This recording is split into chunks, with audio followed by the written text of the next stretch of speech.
हाय family मित्रों, જોઈ લો આપણે આંટો મારવા આવી ગયા છીએ કિરણભાઈની વાડીએ। જો આ એમનો છોકરો છે, આ તમારો છોકરો હે ને કાન કાકા? હા। જો એમના છોકરાની વાડીએ મેં અને કાન કાકા આંટો મારવા આવી ગયા છીએ। જો એમનો છોકરો દવા છાંટે છે અને આ જીરું જોઈ લો। જો આવું જીરું થઈ ગયું છે। પહેલાં બધા એમ કહેતા કે પાણી ન પવાય, બીજા માણસ થોડા એમ કહે છે કે પાણી આને પવાય નહીં। એક માણસ એમ કહેતા હતા કે પાણી ન પવાય।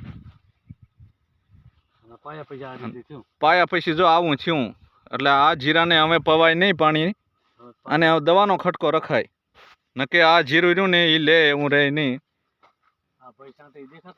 હા, જો મિત્રો કેવું જીરું છે, એકદમ સેવ જેવું છે, ઘાટું હો, ઘાટું તૂર થોરિયા જેવું। જો કેરામ કેવું ઘાટું જીરું ઊભું, એકદમ ઘાટું। આમાં ઠાર બાર પડે ને, મેઘરવો સડે ને, મેઘરવો હેઠો ન પડે, આમાં નામાં રહે, એટલે એના કારણથી તો કાળિયું આવે। ચાહે હાલવાની જગ્યા ને હળી મૂકે એવી જગ્યા નથી। 4 નંબર જીરું છે અને 5 વીઘાનું જીરું છે।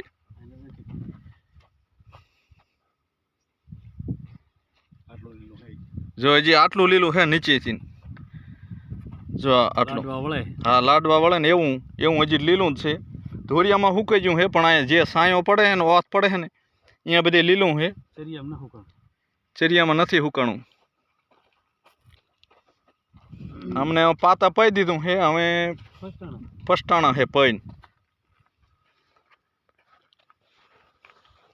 જો એ ભાઈને દવાનો પંપે ખૂટી રહ્યું, પાણી થઈ રહ્યું છે પંપમાંથી, અને હાલ્યા આવે છે। નિશાન યાદ રાખીએ, કયા નિશાને ફરીને પંપ લઈને હાલવું।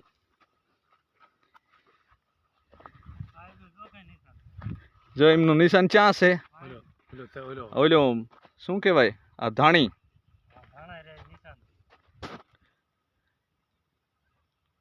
આમાં આવતું ને, હવે એ ધાણા છોડવા નિશાન રાખ્યું છે।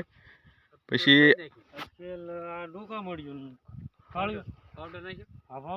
જો આમનો છોકરો છે, આ કિરણભાઈ પંપ વાળા છે ને, એ આમનો છોકરો છે। બધા એમ કહેતા કે આને ન પવાય, 2-3 માણસ થઈને પાવાનું કીધું છે। આને દવાનો ખટકો રાખવો પડે। જો આ ભાઈ દવા ચાલુ કરી દીધી છે। બોલો।